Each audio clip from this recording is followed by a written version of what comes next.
11 de fevereiro. Comunicação. Viver de acordo com a palavra. Querido jovem, o famoso incrédulo Voltaire declarou que depois de 100 anos de sua época, nenhuma única cópia da Bíblia seria encontrada nas mãos dos homens, talvez em algum museu. Cerca de 25 anos após a morte do filósofo francês, sua casa foi comprada pela Sociedade Bíblica Britânica de Genebra e tornou-se um depósito de Bíblias, usando a mesma impressora que ele usou para multiplicar seus livros ateus, para imprimir uma edição da Bíblia. Milhares de vezes na história, a morte da Bíblia foi anunciada, mas ela segue viva e poderosa, oferecendo sua mensagem maravilhosa a todo buscador sincero da verdade. Alguém disse que a Bíblia é como uma bigorna na qual milhares e milhares de martelos foram usados para tentar destruí-la. O diabo sabe que seu conteúdo é a mensagem de Deus para a humanidade, uma mensagem de amor e esperança. É o plano de redenção e salvação para todo ser humano que deseja ir com Cristo ao céu. Não é de se admirar que tenha havido um conflito contínuo e incessante em Satanás contra o governo de Deus e o que representa seus princípios. Satanás odeia a Bíblia porque ela ensina claramente sobre Jesus, nosso único mediador e salvador.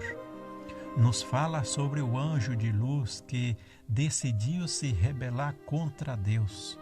Nos adverte sobre seus estratagemas e planos para destruir os cristãos, bem como nos liberta do mal. Mostra o caminho para a santidade e a única maneira de obter a paz no coração.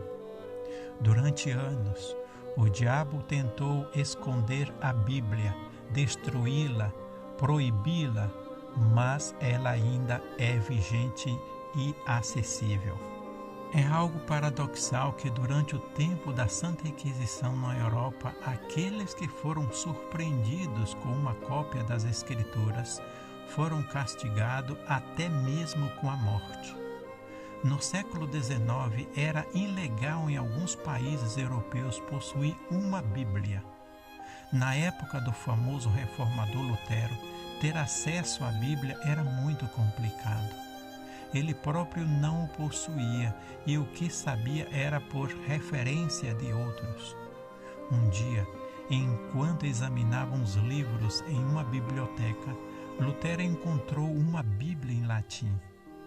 Ele nunca tinha visto o livro dos livros e agora o tinha em suas mãos.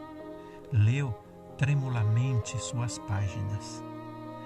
Quando ele entrou no mosteiro agostiniano de Erfurt, em julho de 1505, se propôs a conhecer a mensagem de Deus em sua pureza. Ao descobrir o texto paulino de Romanos capítulo 1, versículo 17, mas o justo viverá pela fé, sua alma ficou aliviada do fardo do pecado que o atormentava havia anos. Lutero entendeu que a salvação, ao contrário do que se ensinava em sua época, era o resultado do fruto direto da graça de Deus e não das boas obras das pessoas. Lutero se propôs a pregar a palavra de Deus e não as doutrinas errôneas dos homens. Uma de suas maiores contribuições foi a tradução que fez da Bíblia para a língua alemã, a fim de torná-la acessível ao povo. Obrigado, Senhor, por homens como Lutero. Querido jovem, encorajo-o a mostrar o mesmo espírito do reformador alemão e a fazer sua as palavras de Davi, com que purificará o jovem o seu caminho, observando conforme a tua palavra. Salmos 119, versículo 9. Que Deus te abençoe e tenha um dia feliz.